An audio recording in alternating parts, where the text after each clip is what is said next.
Welcome to on tonight's Clubhouse Live. Number 8 returns as our co-host. That's right, Amari Rodgers is back. And check out who Amari has brought as his guest. It's Packers cornerback Shemar Jean-Charles. Is there such a thing as a moral victory in the NFL? Especially for a team that's riding a month-long losing streak? Well, we'll ask the guys. Plus, it's Halloween night, so naturally, we'll see if our treats can trick the guys as part of tonight's Clubhouse Live Challenge. It's time to get started, so let's open the doors.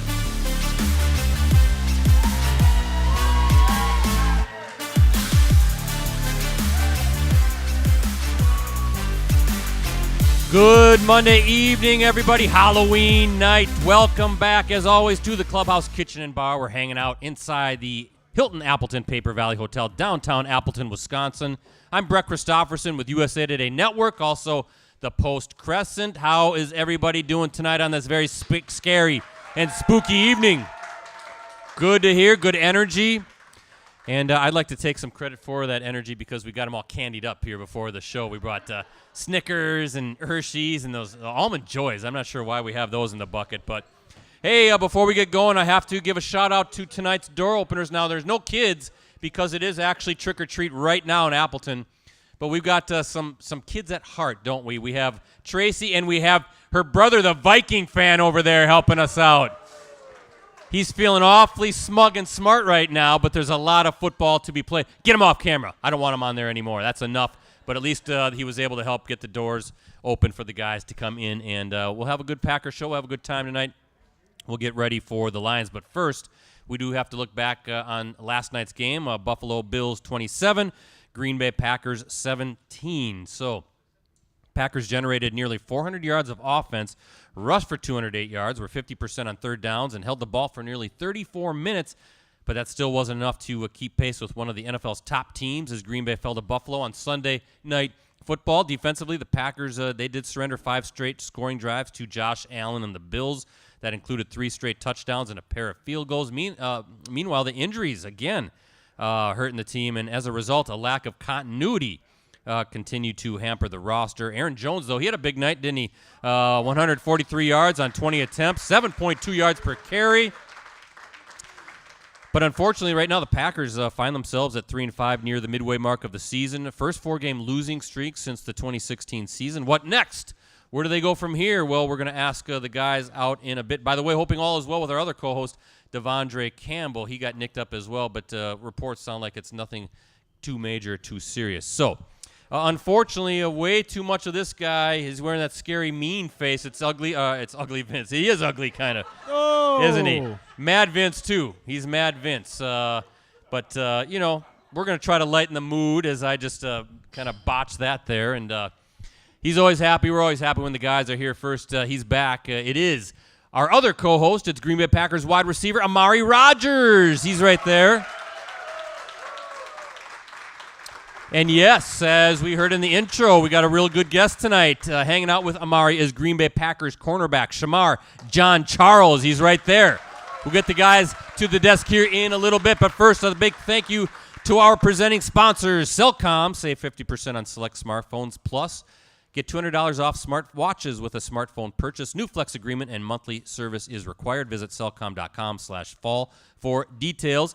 East Wisconsin Savings Bank. They help members build a wonderful life. Learn about all of their services at eastwist.com.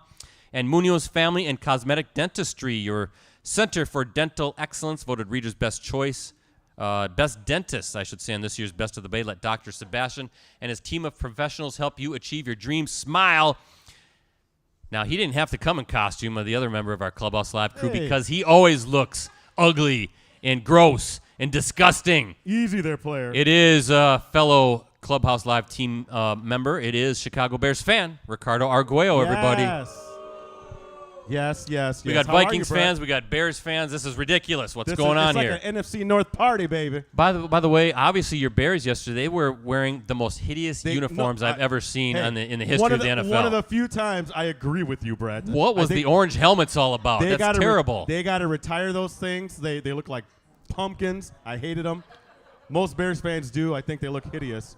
Terrible. They look the way they play right now. Yeah, they now didn't 3 play and well 5, yesterday either. losers of 4 of their last 5. How much longer do we have to keep doing these Bears minutes for you? We got to keep doing. I'm happy, Brett. Did you know this? The Bears are tied for second with the Packers. Hey, 3 and 5, baby. There's a long way to go. The NFC, as we were talking, is still wide open. Wide open. Wide In the open. playoff A race. lot of football to be played. So, hey, interactive show.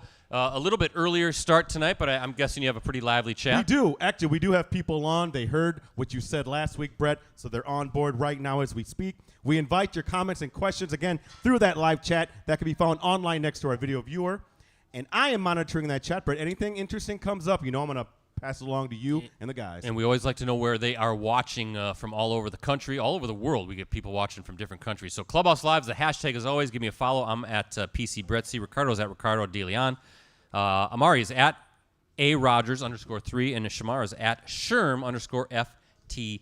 And give us a like on Facebook, please. Facebook.com/Clubhouse Live. Hey, change it up. It is Lions Week after all, so I had to put the Lions welcome mat onto the floor so the guys can stomp their feet all over that. That is going to finally snap this losing streak right here, going to Detroit and rubbing their ugly, disgusting shoes all over the ugly Lions logo. So let's get our co-host onto the stage, up to the desk. He's in his second NFL season, both with the Packers. He returns punts. He catches passes. He's a willing blocker, too, isn't he? He's doing a good job in the blocking department, and he needs extra willpower on a day like today because he has said how much he loves candy, and this is a very candy day for sure. So give it up for Green Bay Packers wide receiver. He's back. It's number 8. It is Amari Rodgers, everybody. Stomp all over the Lions right there. Yes. Welcome back. Good to see you. Good to see you. Thanks for being here. I just want to let everybody know that they were asking, is this a permanent 6 p.m. start time, Central Time? No, we will return to our 6:30 start time after this week. So we'll talk about kind of maybe what's going on in a little bit. But before we get started, we got to do this, right? We got to show the little tyke in his Halloween costume. What's going on here, Amari? Look at this. Look at this. Jack. He's little incredible. He's a little incredible. Who is that now? Jack. Look at that. Jack. No idea what's going on, but No. cute as a button. Cute as a button. I love it. So we've got a couple other folks wearing their Halloween costumes right over there. We've been handing out candy. We're all in the festive I think spirit. little guy needs some of this candy, Brett, right here. Right there. You want some of that Ricardo, what are you Sure. hoarding the candy for? Not yet. You want, not yet. Yeah, a little young for the candy, and they probably want the little one to hit the hay and not be all sugared up. So, well, welcome back. I think the reason, am I allowed to say the reason? There's a team function tonight? Is there a Halloween party going on at Lambeau Field? Yeah, or? it's not at Lambeau. It's somewhere else. Yeah, it's a team. It's a a team secret, huh? Yeah. So it's a little team Halloween party. Little team Halloween It's secret, party. so you don't show up there. Yeah, Brett. they don't want the creep show. Are you going to be able to? Are you going to get a chance to attend? I'm not sure. Oh, he's looking over at the table, getting waiting for some permission, right? Nah, but I have family in town, so I'm trying to decide if I'm gonna hang out with them or go or not. So. Do you have a costume if you go to this party? I do not. Ooh. But it's Okay. not hard to put something together last minute, Yeah. Well, what do you think you'd put together? We put you on the spot. That's what my girlfriend is for. She's for that. She Find a does that. costume. I need it in 10 minutes. Last second fits. I need it in 10 minutes. Well, this is a good thing, though, right? Kind of having a team get together, right? That's important, always, no matter what's going on. But particularly right now, I would say, right, with the 4-game losing streak, maybe good to decompress and get away a little bit and let these guys just sort of.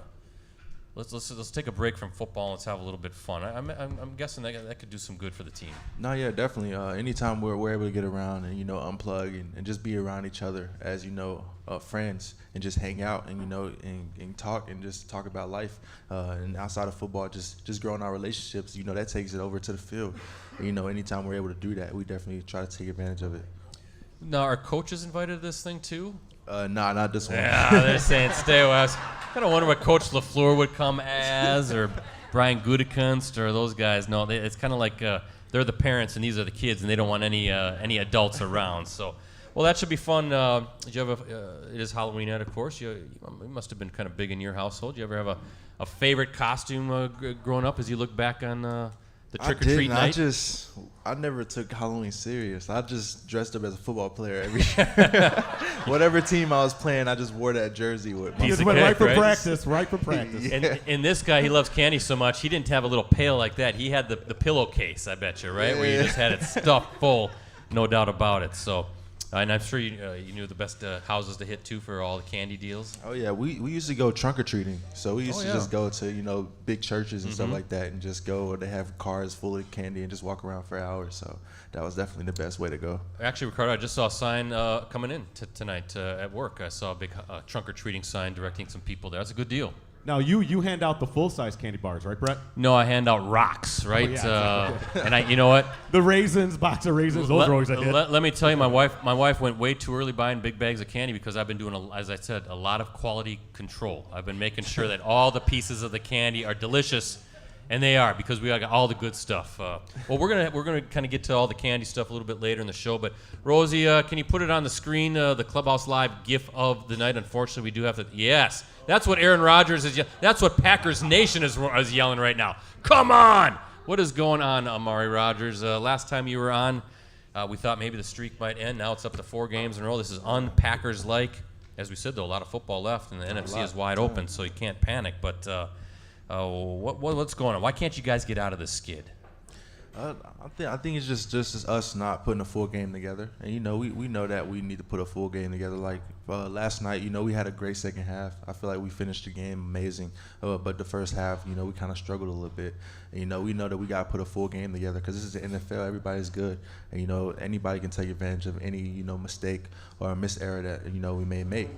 So that's just one of those things you got to lock in on the details. Just being together and just knowing that we got to play 4 quarters, and if we don't, 1 quarter can change a whole game, and that's just one thing that we just got to continue to practice, practice that effort in practice, and just come together. And like I say every week, we got the right leaders, we got the right coaching staff, and I have no doubt in my mind that at the end of the season we're going to look back here and appreciate us going through this moment because it's going to bring us together. Yeah, and it's going to happen at some point. It has to turn around. There's too much talent, but injuries. I know there's no such thing as an excuse in the NFL, right? You guys aren't excuse makers, but I mean, let's call it like it is, right? You got injuries along the offensive line. Now, Elton Jenkins couldn't play.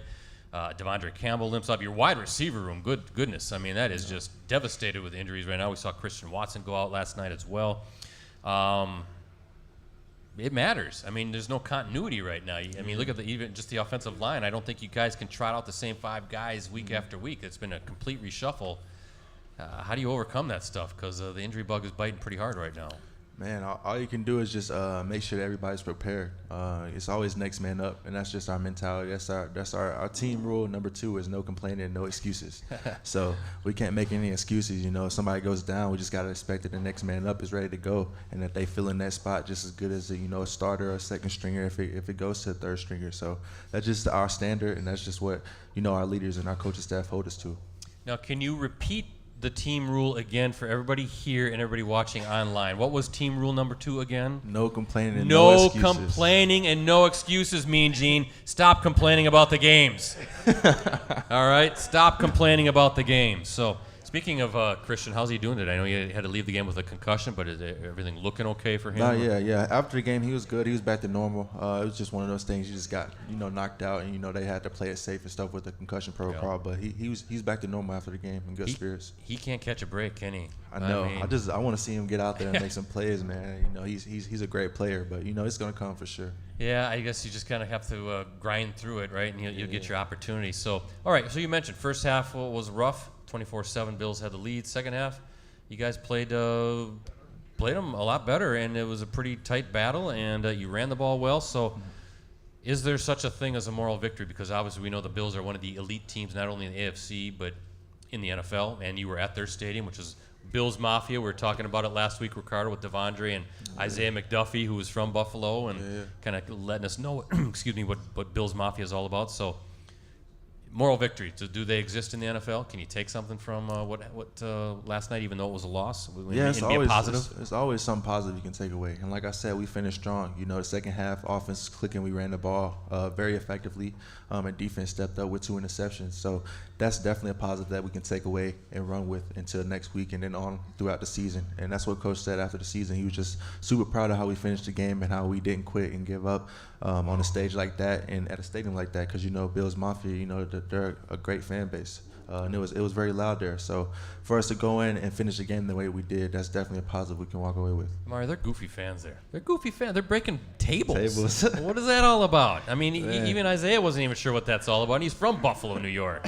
I don't know. They showed us a video in team meeting this weekend just about people just jumping off top of cars, over like balconies and stuff on top of tables, and it's crazy. I don't know how they do that. It's crazy because it's too darn cold and too darn snowy in Buffalo. That's the problem right now. So they got to find something to entertain themselves. So they're just going to break some tables. So offensively, you heard what I mentioned in reviewing the game.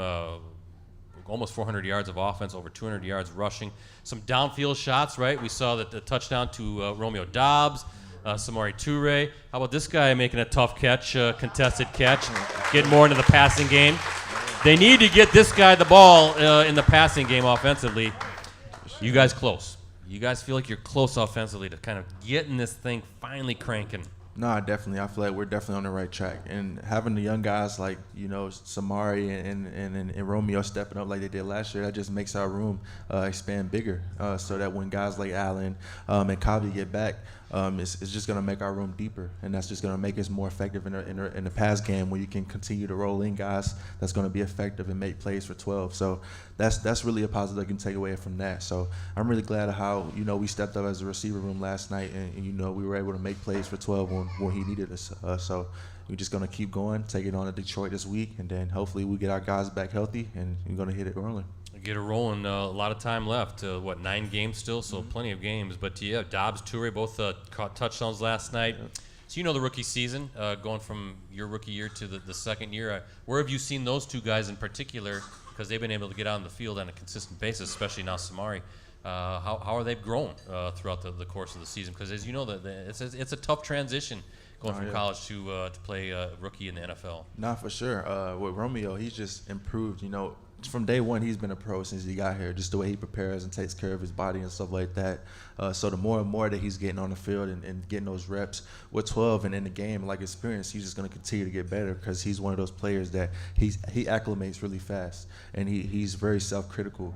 And when he makes a mistake or he does something that he doesn't feel is up to his standard, he's going to correct it. So I feel like the more that he plays and the more experience that he gets, he's just going to continue to improve. And it's the same for Samari.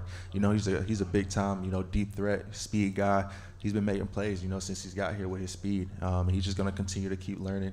And every single time he gets out on the field, he's making plays for us right now. So I have no doubt he's going to continue to get those opportunities, and they're definitely going to take advantage of them. What do you think of his little dance move there? That was like a little two-step thing. And the Charleston, I don't even know what the heck that was, but he was just like kind of going for a while right in front of the cameras. It's funny because him, Christian, and Romeo, they always talk about what they were always going to talk about what they're going to do their first touchdown.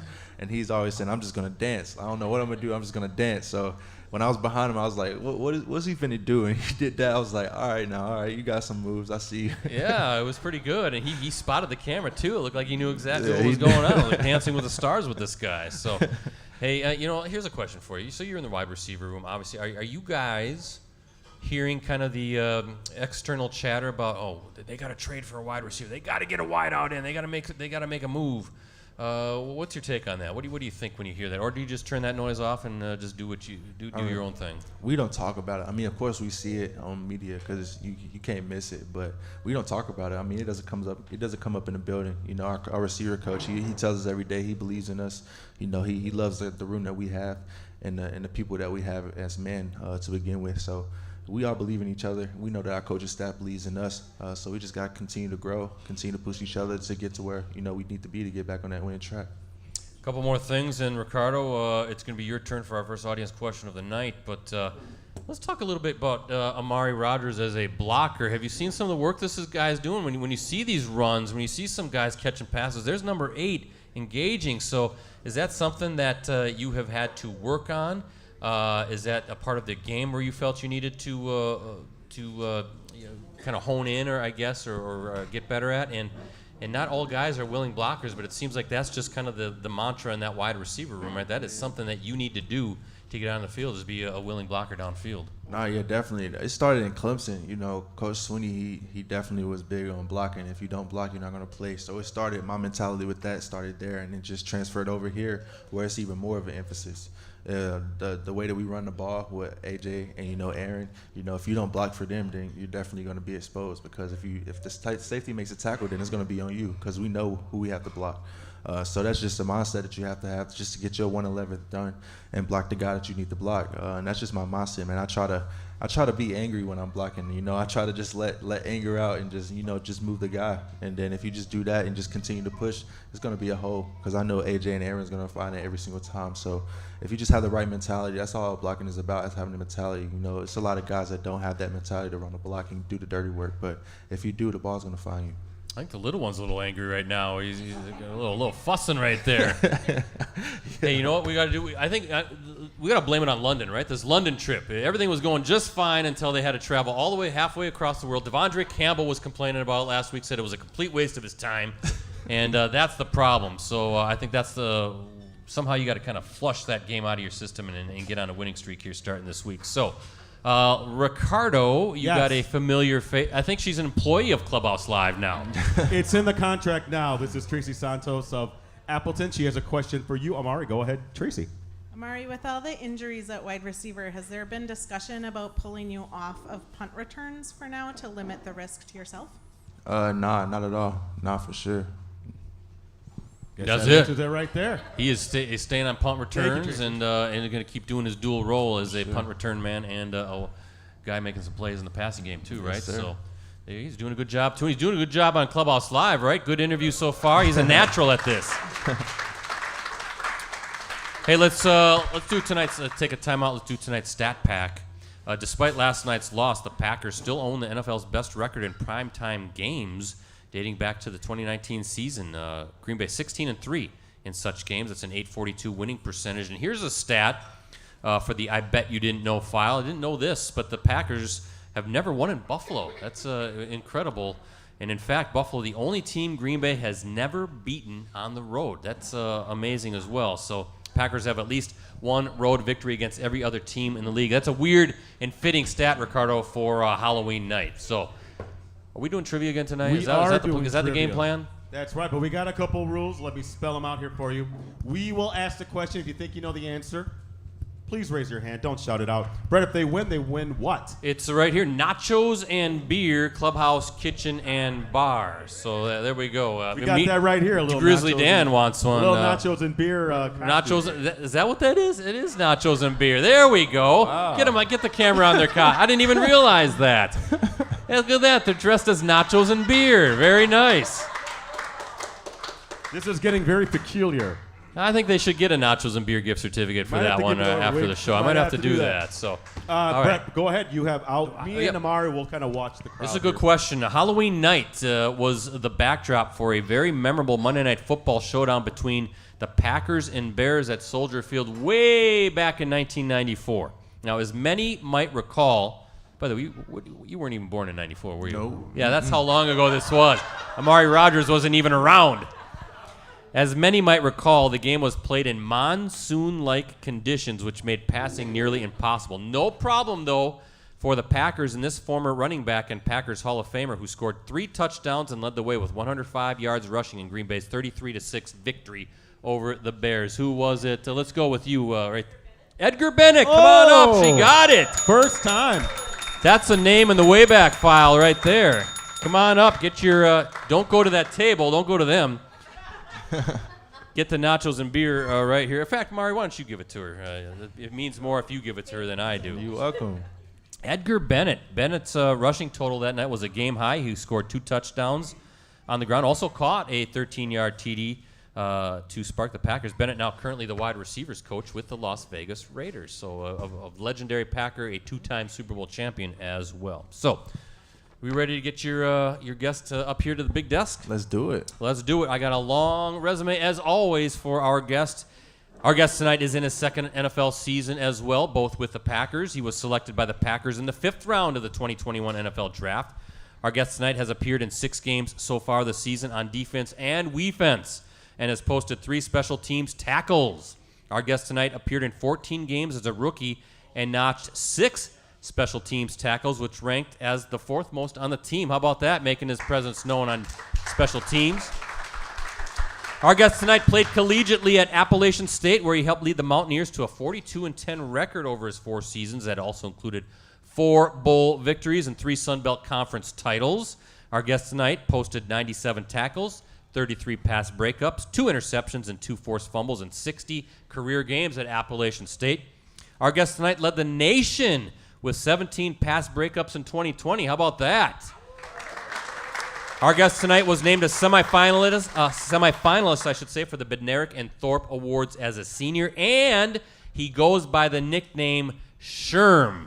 We'll talk about that here in a little bit. How about a big Clubhouse Live welcome for Green Bay Packers cornerback, number 22, Shemar Jean-Charles, everybody.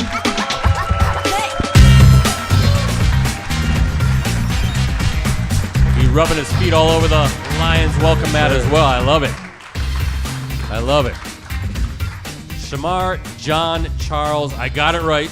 Yes, sir. Not yes, bad, sir. huh? We're yes, buddies. Sir. We're buddies. That's like Yeah, that. we're good. We're good. We should hang out, you and me, huh? You want?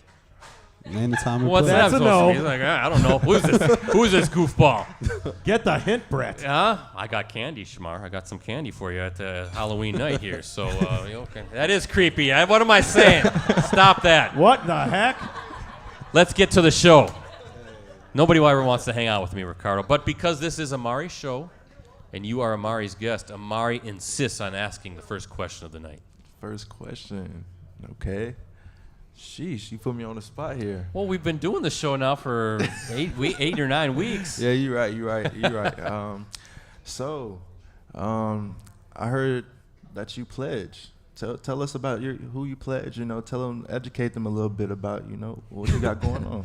Got you. You got the shirt on and stuff too. Yeah, so for everybody that can see my jacket and that can read in Greek letters, I joined the greatest fraternity in the world, Omega Psi Phi Fraternity Incorporated. I pledged at Appalachian State spring 2018, and yeah, so we go by the nickname Q Dogs. If anybody is familiar, yeah. Here you Pretty go. much it. Q Dogs. I joined Lambda, Ricardo. You remember Yeah, that? sure. The Tri-Lambs. Nerd. The Tri-Lambs. That Yes. was me. That was me. So, well, listen, your name is Shemar, but you go by the nickname of Sherm. So where's Sherm coming from? Just because somebody couldn't pronounce your first name right? Yeah, or? sort of. When I went to App, pretty much my freshman year, I had a teammate named Bear Hunter, and he played O-line. And one day he just randomly came. We were all hanging out, us freshmen, and he came up and he was like, "Man," he said, "Your name's Shemar. Like, that's pretty cool, but I like Sherm better." So just randomly, just out of nowhere, and we stared at each other, looking each other in the eyes, and I was just like, I like you, so you know what, you could just call me Sherm. That's cool. And then eventually the entire team, coaches started calling me Sherm, and it just stuck since then. Stuck, right? Yeah. Well, anybody named Bear, I guess you just gotta have to listen to what he says. Kind of like our own Grizzly Dan right there, right? The big guy. You just do what he says. You just do what he says. You don't question it. So, by the way, are you going to be able to go to the Halloween bash tonight? Just like Amari, I'm thinking about it. right. Still haven't decided yet. Any potential costumes that you could maybe let us in on? What you might go as if you do attend? I don't know. I might dress up as Amari. Oh, there you go. Just pull his jersey out of his locker. There you go. Kind of famous. Yeah, I mean, as long as you're wearing something, right? Yeah. So anyway, which DB is gonna have the best costume? If I had to take a guess, probably Stokes. Eric Okay. Stokes. Yeah. If I had to take a guess, who's probably gonna have the best costume? I thought maybe Probably Jair Stokes. would have been your guess Yeah, I was gonna because say Ja. Yeah, either Jai or Stokes. If I had to, Stokes. yeah. He was on our show once. It was when we had the virtual season 2020 with COVID, but he wore sunglasses the entire time, even though he was in the darkness of his apartment. And then he just started juggling balls for us. It was just the weirdest thing. And then suddenly the ball hit something, and then his audio went out, and he was talking, but we couldn't hear him. So then he had to call in. He had to call in to Kevin King, and then Kevin King had to hold his phone up so that we could hear him. Yes. It was a weird thing. That's what you get with Jair Alexander. Yeah, So. that sounds very Jai-like.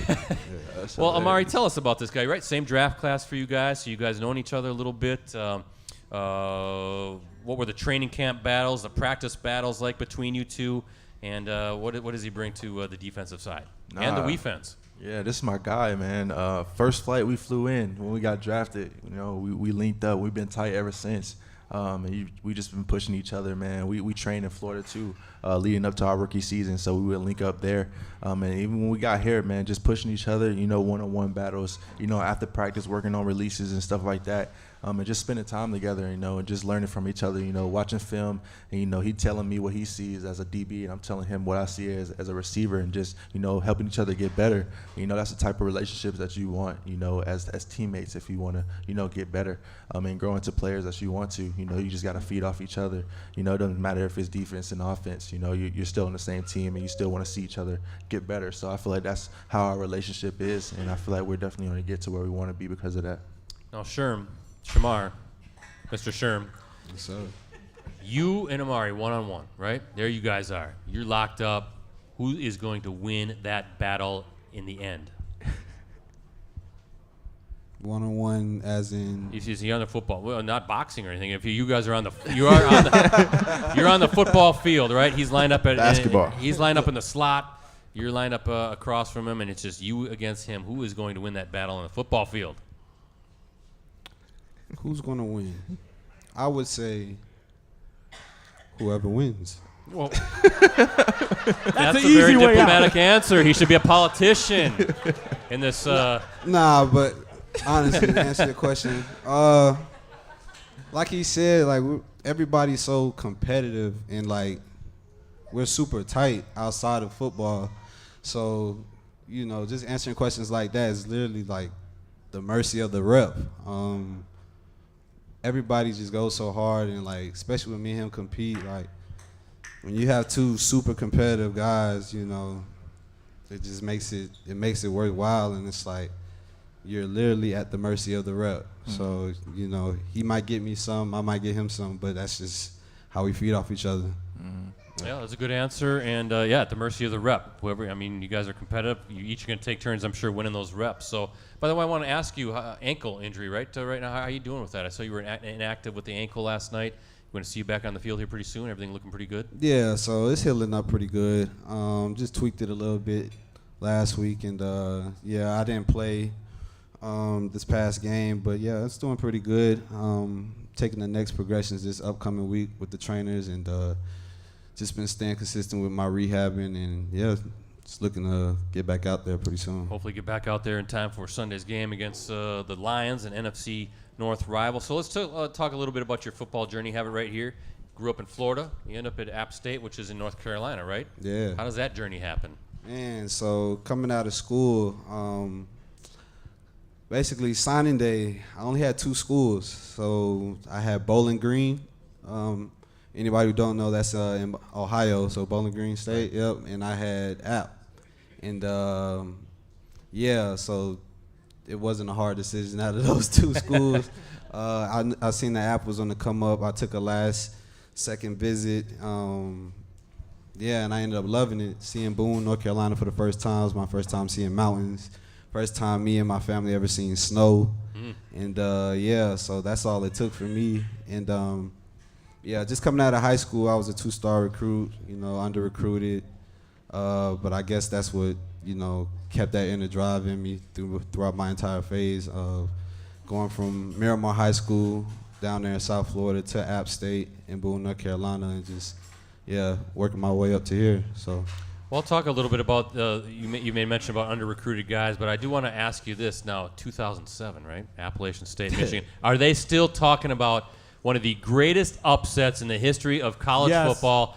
07, Appalachian State takes down number 5 Michigan at the big house, right, in Ann Arbor, Michigan. Do they still talk about that over there? Brett, we have questions from online asking about that. They're from Michigan, so they're talking about it.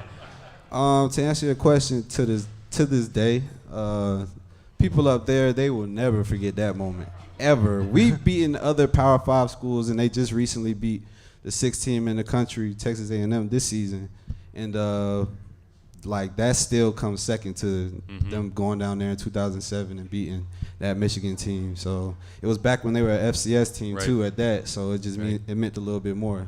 They have like murals and pictures and statues and all this stuff commemorating that. Everywhere in the building.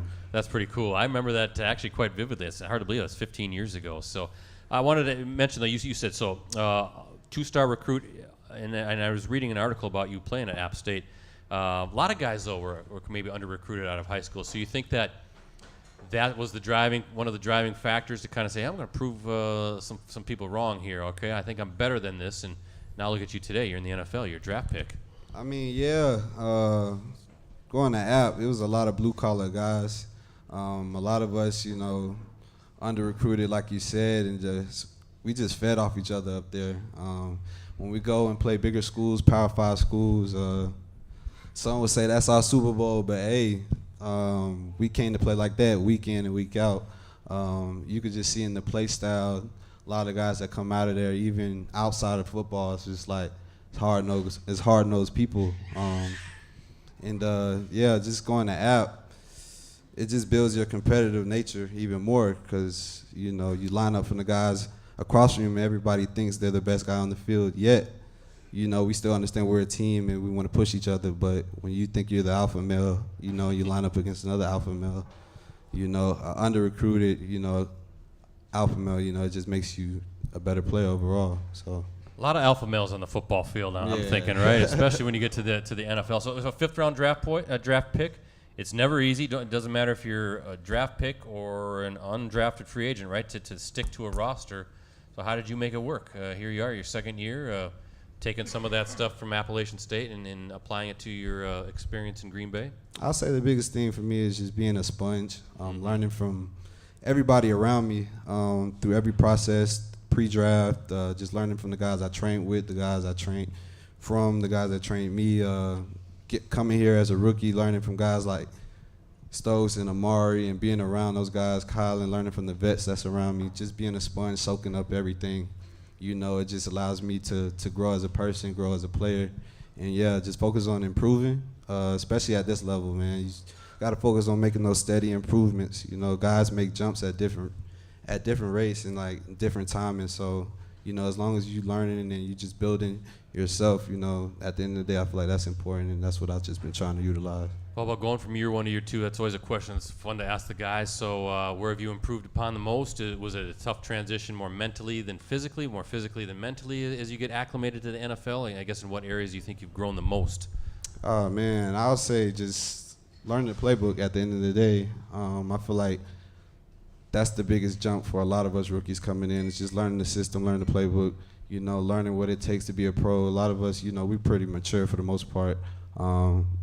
But just learning the extra, learning what it takes to compete at a level like this, and just taking things one day at a time and understanding that you got to improve 1%, and just taking that every day and just applying that. So I wanted to ask you this. Actually, I'm going to ask Amari this. Upon being drafted by the Packers, Shemar, he was interviewed as all the draft picks are by the local media. And you were quoted as saying, I'm a blue-collar guy, nothing pretty about my game, but, I play hard with a lot of heart. Is that to describe Shemar's style when you watch him out there? It just might not be pretty, but he plays with a lot of heart. It seems kind of like I'm putting him down, but you said it yourself. You said it about yourself. I didn't say that about you because I don't want you to beat me up. Nah, he plays with a lot of energy. And I think he said it might not be pretty just because the way that he runs. Uh-oh. What's that mean? What's that mean?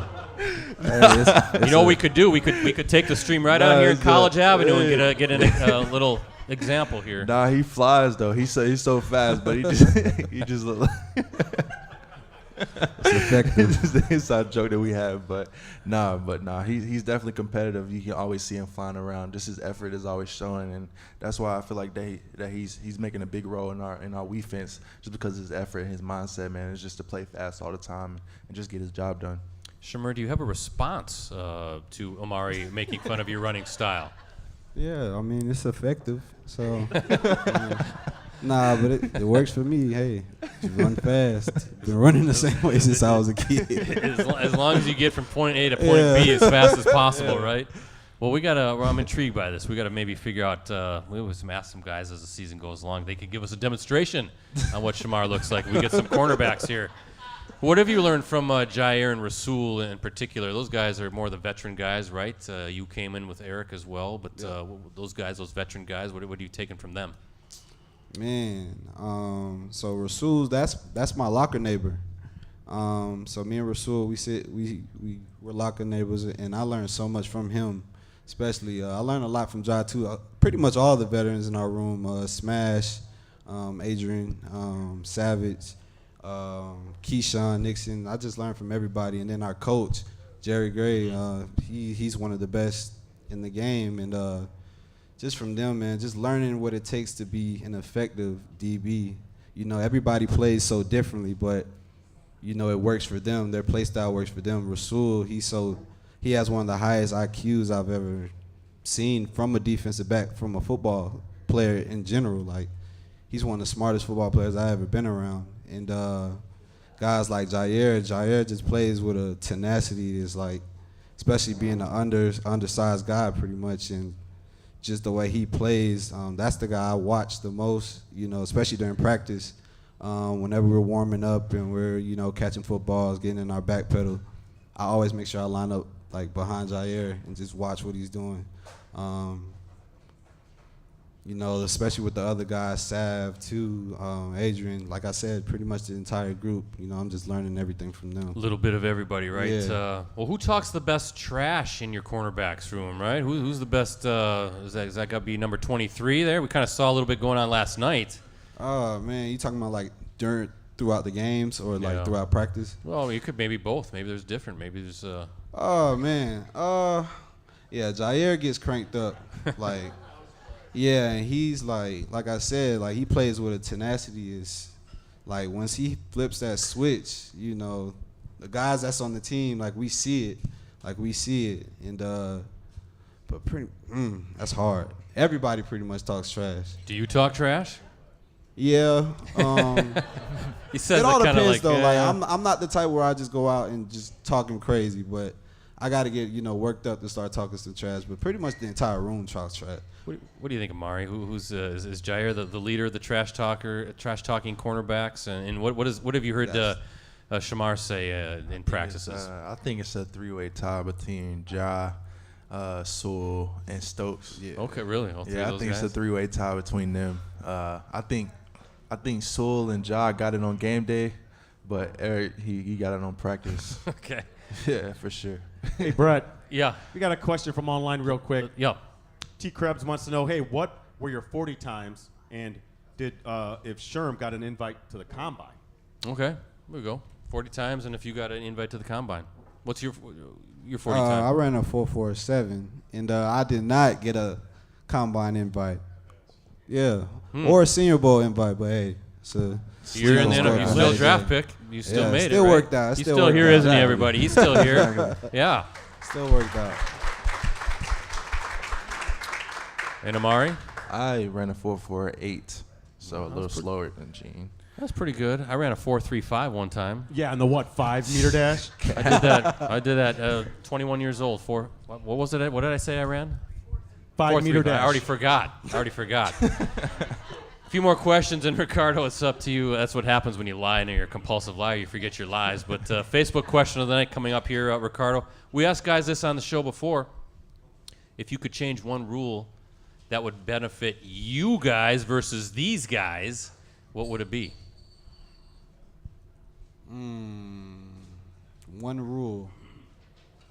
Everything favors the wide receivers, right? It does. Them and quarterbacks. Yes, very much so, the quarterbacks.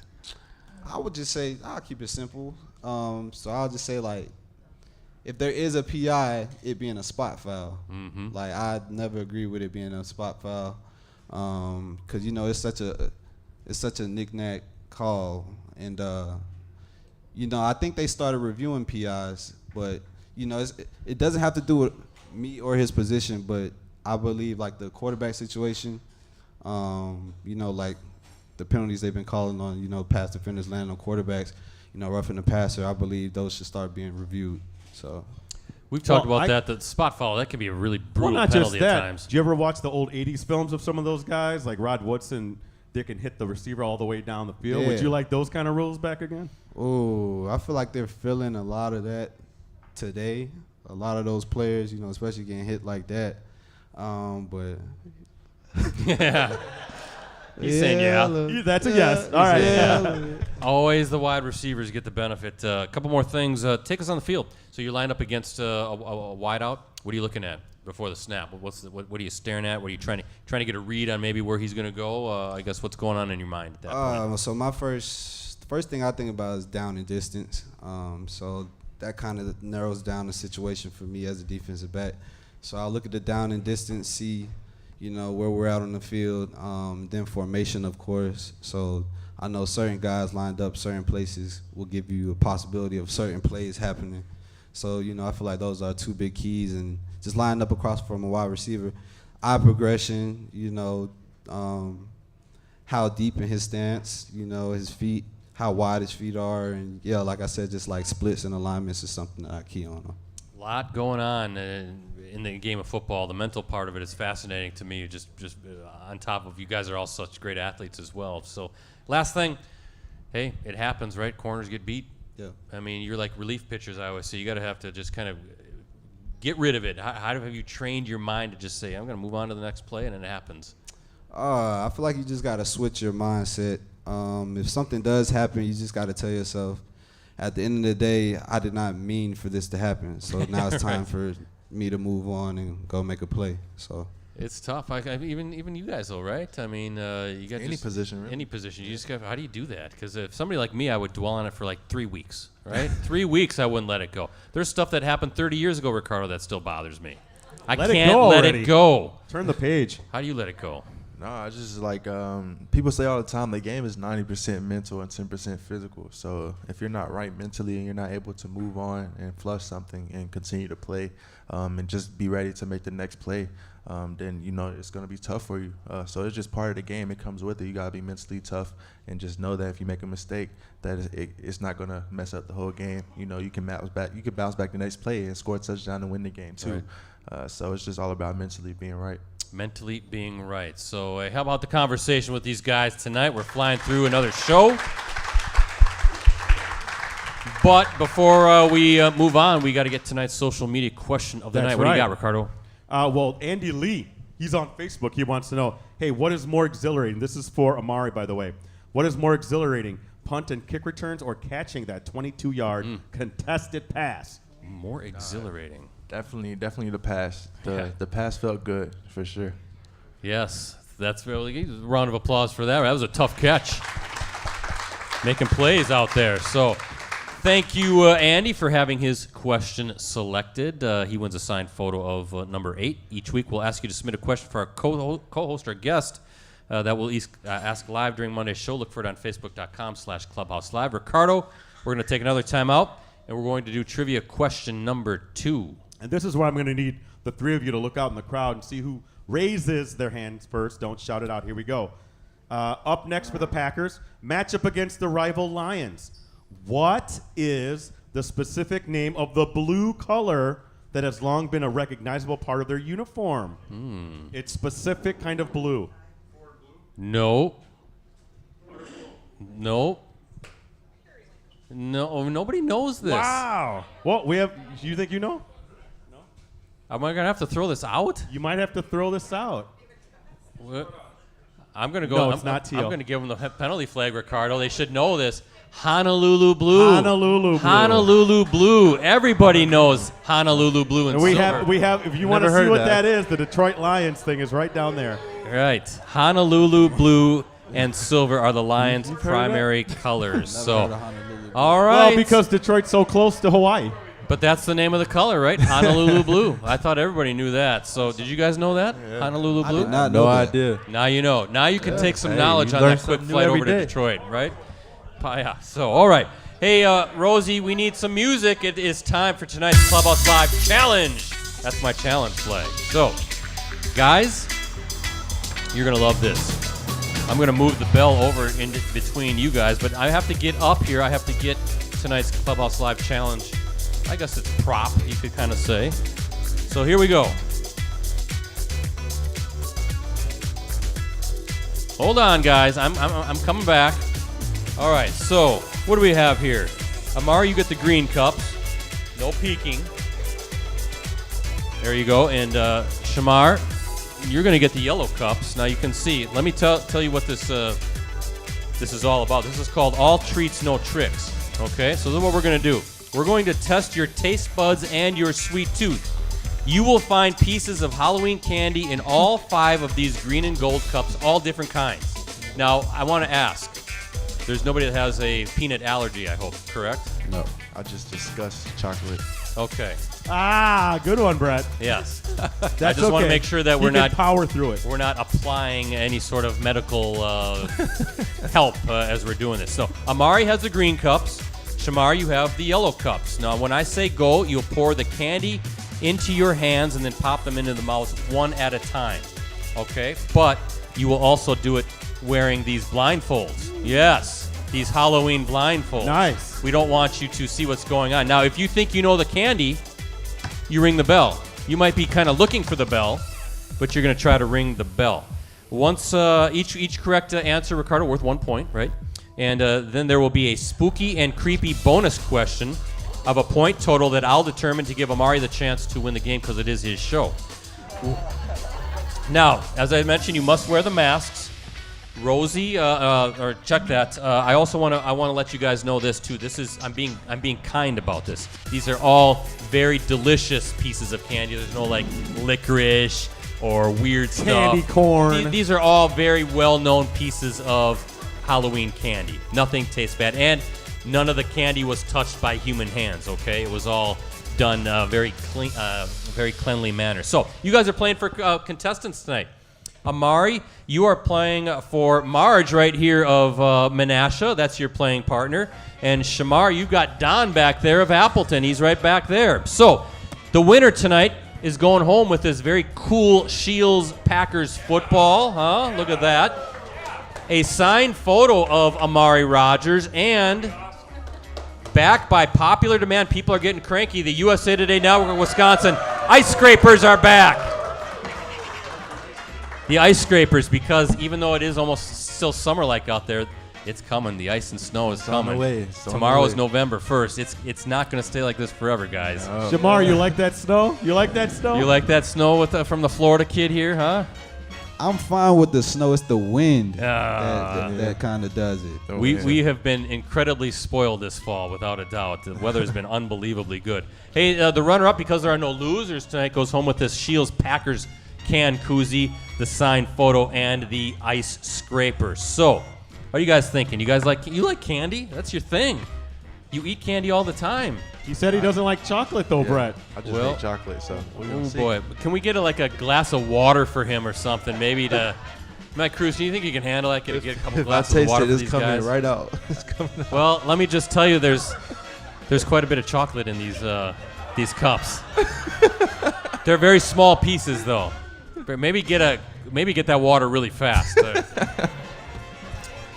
All right, who think I'm afraid I almost know who's probably going to win this challenge. Who thinks Amari has any shot at winning this challenge tonight? Sebastian does. How about Shemar? Who's thinking Shemar is going to win? Now, Shemar, do you like chocolate? Yeah, I love chocolate. Who doesn't like chocolate except this guy? He's the only guy in the world that doesn't like chocolate. So here we go. Cup number 1. Rosie, you have some candy music for us. Guys, put on the masks. Yep, you pull that and pour it in your hand. There you go. And go ahead, guys. Pop it in. What is this candy? Shemar. What is Snicker? Ricardo, score. Yes, 1-0 Shemar. 1-0 Sherm. He's got it. All right. Ew. So if you want to spit it out, please do so. I already did. Trust He me. already spit it out. We're just going to, Amari, I'm just going to put this over here and somebody else can discard of that for me, please, tonight. All right, cup number 2. Go ahead. If you can pour it in. Go ahead, guys. Amari. What is Reese's? Wrong. Shemar, do you on, think Shemar. you know? You got the bell. It's there you go. What do you think, Shemar? What is Milky Way? Yes, Yeah. Ricardo scored. 2-0 2-0 Shemar. Are Now, all these chocolate? yes, Amari, I'm afraid so. I'm gonna lose. Well, remember, there's a bonus question though, and doesn't have anything to do with eating. Now, Okay. Shemar, this is not Jeopardy, okay? So you don't have to answer in the form of a question. You can just say the name of the candy. My bad. Number 3, cup number 3. Here we go. Go ahead, Shemar. Go ahead, Amari. Oh, it's on the bottom. It's not. Yeah, it's stuck. It's stuck on your cup there. Go ahead, Shemar. You'll know this right away. It's over. Yep. What do you got there? Kit Kat. No, not Oh. Kit Kat. Yes. Twix. Not quite Twix. Oh, I don't know. You don't know? Or, Amari didn't even eat it yet. oh, you had 4 in your mouth. Yeah, 4. Did you say it was a Twix? Yeah, you're right with that. Okay. Number 3, though, can you pour number 3 out of your cup? Ricardo, it got stuck in the bottom of the cup. You got it now. Now you got it. That's number 3. That's number 3. That Shemar. should be an easy one for you. I taste peanut butter. Yo, what do you say? Amari, are you going to ring the bell? Oh, Shemar. I'm not. Reese's. Yes, peanut Yes. butter cup. Ricardo score where this is getting all messed up. Well, Shemar got Twix already, though. He's already got Yeah, well, it was stuck on the bottom of the cup, and that's what happens when you have cheap props. Okay, so we'll go on to the last cup. Let me get this for you, Shemar. Hold That's on. the last cup. Last cup. There you go. Right there. Number 5. Go for it. Right here. Right there. There you go. Right down here. There you go.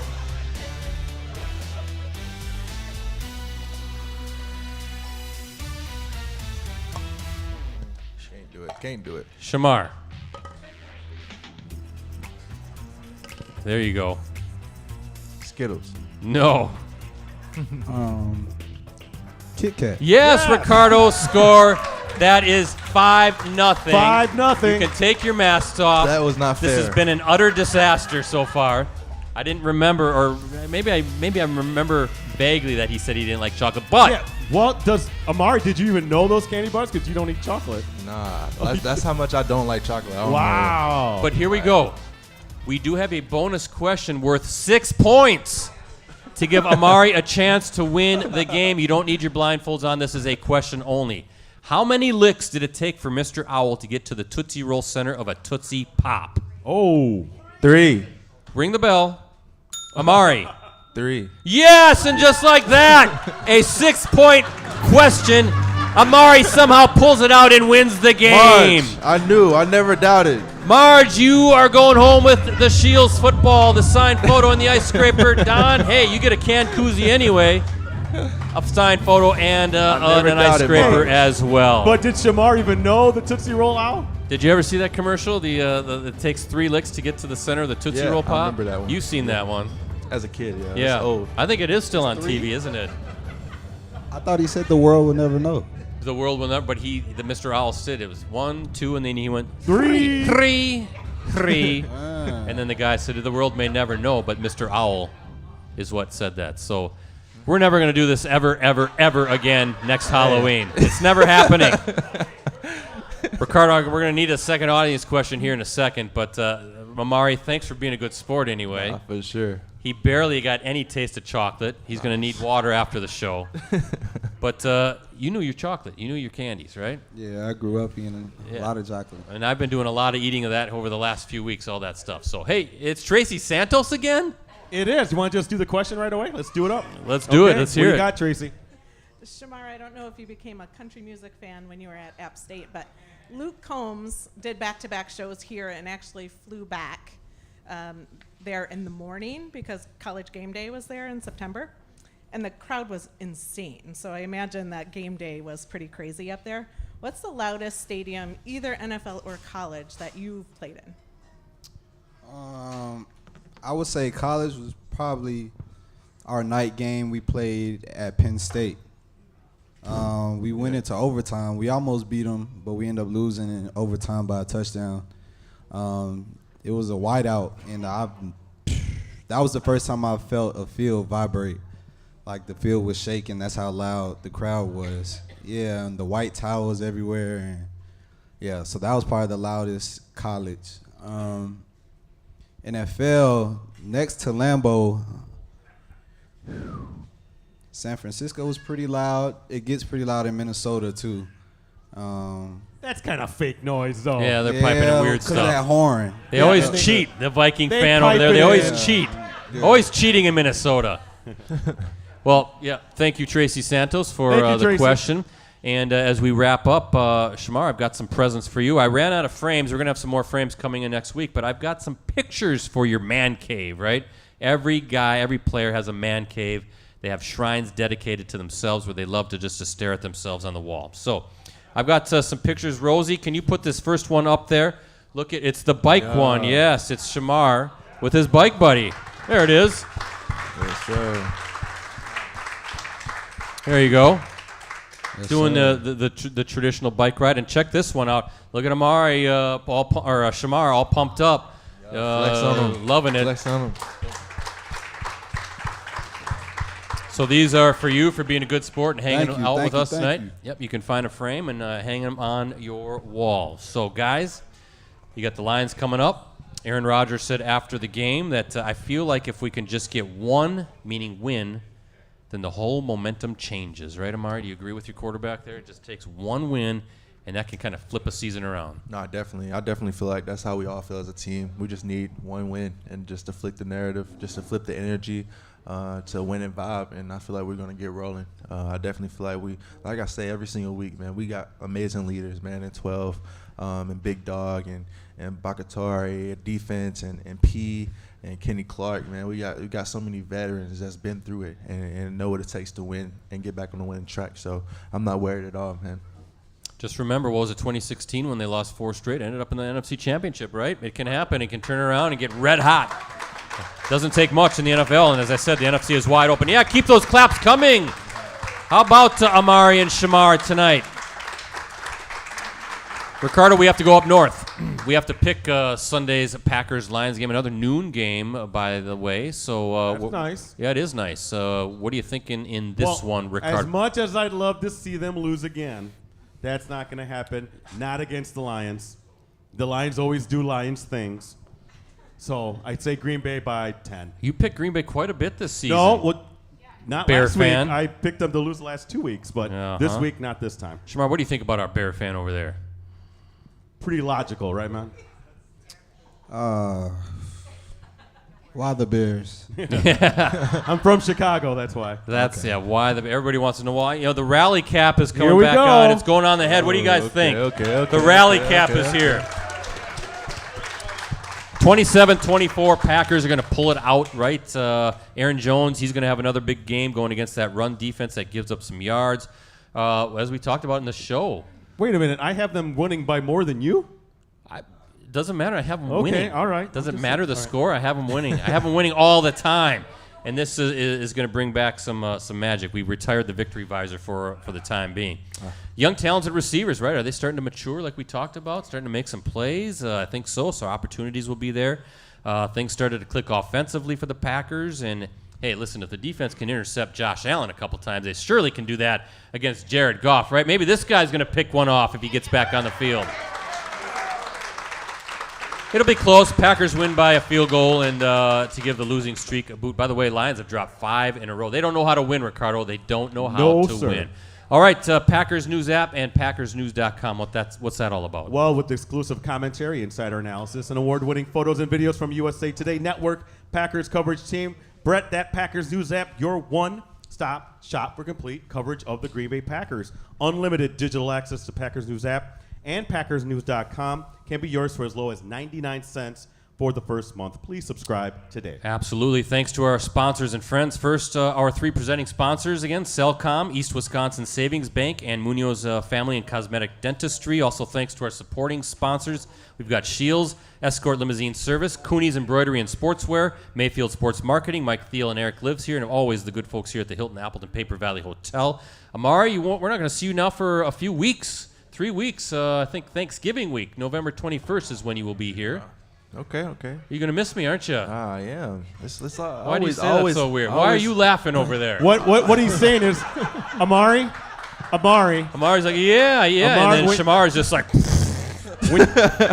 whatever. When you're eating that turkey, think of Brett. Yeah. I prefer ham, though. I like ham over turkey, so I'm a ham. It works guy. both the same, actually. What's the matter with this guy? He doesn't like chocolate. He doesn't like turkey. Come on. I like turkey. I just like just ham. Just like better. ham a little bit better. All right. So anyway, we won't see you in 3 weeks. So hopefully all is well when you come back. Sure. In the meantime, Devondre Campbell will be here. But you have the final word. What do you got? I'm glad to be back. Halloween night.